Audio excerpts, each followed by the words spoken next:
al-Arab, it is stated, quote, Jesus was named the Messiah because he wandered about and because he did not stay at one place. The same is recorded in Tajrul Urus Shahra Kamus. There it is also stated that the Messiah is he who is given goodness and blessings. That is, he is given these qualities in such measure that even his touch is blessed, and that this name was given to Jesus, for God gives this name to whomsoever he pleases. As against this, there is another Messiah whose touch was evil and accursed. That is, his nature was composed of a curse and evil, so much so that his touch gave rise to the darkness of evil and that of a curse. This name was given to the Messiah who is the Dajjal, and to all those who are like him. The two names, moreover, that is, Messiah the Traveler and Messiah the Blessed, are not antagonistic to each other. One does not invalidate the other, for it is a divine practice that God names a man in more than one way, and that all such names apply to him. In short, Jesus being a traveler has been so well proved by Islamic history that if all the references were copied from these books, they would, I think, run into a big volume. What I have stated, therefore, should be enough. Section 2. Evidence from Books on Buddhism. Let it be clear that Buddhist scriptures have made available to us evidence of various kinds, which, on the whole, is enough to prove that Jesus, on whom be peace, must have come to the Punjab and Kashmir, etc. I set out this evidence herein so that all impartial people may first study it, and then by arranging it as a connected account in their minds, may themselves come to the aforesaid conclusion. Here is the evidence. First, the titles given to the Buddha are similar to the titles given to Jesus. Likewise, the events of the life of Buddha resemble those of the life of Jesus. The reference here, however, is to the Buddhism of places within the boundaries of Tibet, like Lech, Lhasa, Gilgit, and Hams, etc., which are the places about which it is proved that they were visited by Jesus. With reference to the similarity of titles, it is enough to point out that if, for example, Jesus, on whom be peace, calls himself the light in his teachings, so Gautama has been named the Buddha, which in Sanskrit means light. Footnote, page 94. If Jesus has been called the Master in the Gospel, see also Chinese Buddhism by Edkins, Buddha by Oldenburg, translated by W. Hoey, H-O-E-Y, Life of Buddha, translated by Rickhill. Again, if Jesus has been called the Master in the Gospel, so the Buddha has been called Sasta, or the Master.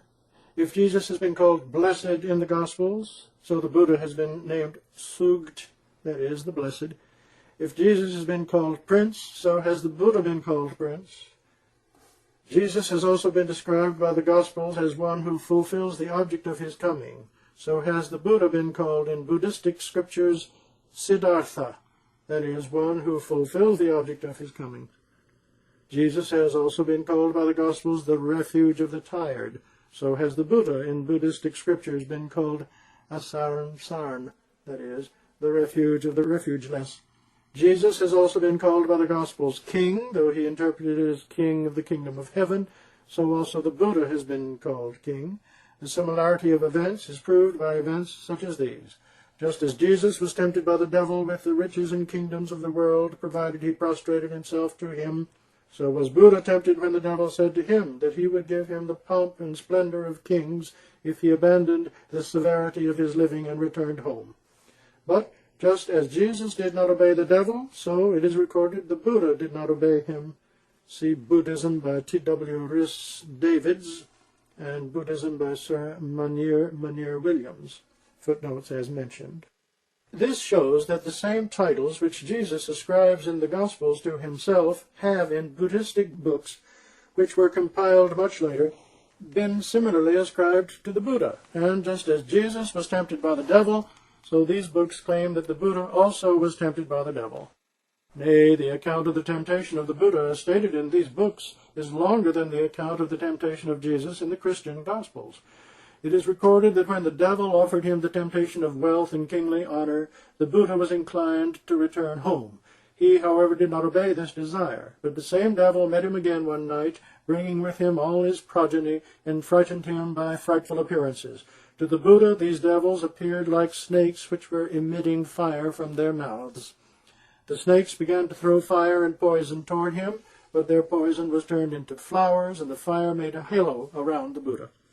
The devil, not having succeeded thus, called 16 of his daughters and asked them to reveal their beauty to the Buddha, but the latter was still unmoved.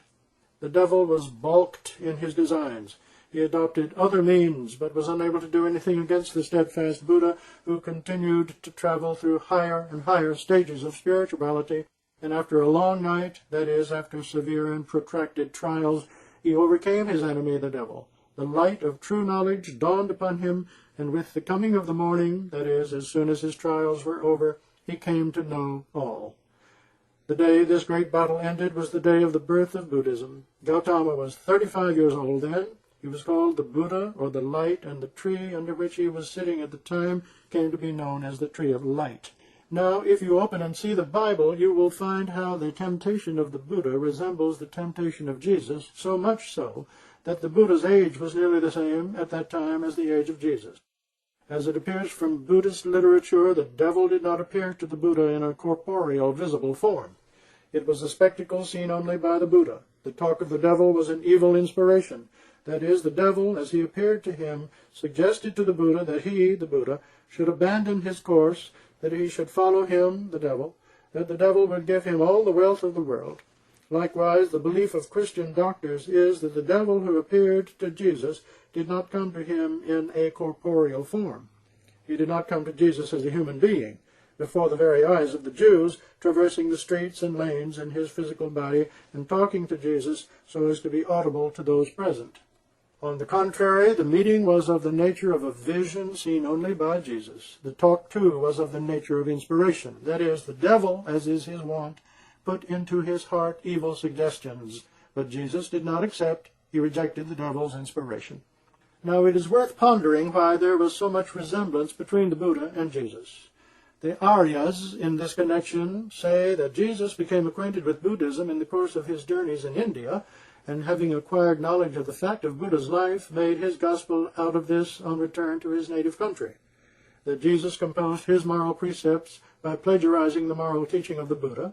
That just as the Buddha called himself the light and knowledge and adopted other titles, so Jesus ascribed all such titles to himself, so much so that even the long story of the temptation of a Buddha was appropriated by him. This, however, is a fabrication of the Aryas. It is quite untrue that Jesus came to India before the event of the cross. He had no need to take such a journey at that time. He had need to take such a journey when the Jews of Judea had rejected him and, as they believed, had crucified him. A fine divine design, however, saved him. Having thus exhausted his sympathy for the Jews and his solicitude to preach to them, and the Jews having become, by reason of their evil nature, so very hard-hearted as to be quite incapable of accepting the truth, Jesus, on being informed by God that the 10 tribes of the Jews had migrated towards India, set out for those regions. As parties of Jews had accepted Buddhism, there was no alternative for this true prophet but to turn his attention to the followers of Buddhism. The Buddhist priests of that country expected the appearance of the Messiah, Buddha. Therefore, for Jesus' titles, as well as some of his moral teachings, like love thine enemy, do not resist evil, and as had been prophesied by Gautama Buddha, Jesus' fair skin, for all these signs, the priests held him to be the Buddha. It is possible also that some of his titles and teachings and the facts of Jesus' life may, consciously or unconsciously, have been ascribed in that age to the Buddha, for the Hindus have never given proof of much aptitude for recording history. The events of Buddha's life had not been recorded till the time of Jesus. Buddhist priests, therefore, had a great opportunity to ascribe to the Buddha anything they wished to ascribe. So it is likely that when they came to know the facts of Jesus' life and his moral teaching, they mixed these with many other things introduced by themselves and ascribed them to the Buddha. Footnote, we cannot deny that the Buddhistic faith from ancient times has had considerable moral teaching in it, but at the same time I maintain that that part which is merely the teaching of the gospel, the parables and other reproductions from the Bible, was undoubtedly added to the Buddhistic books at the time Jesus was in this country. End footnote. Presently I shall prove that the moral teaching of the Bible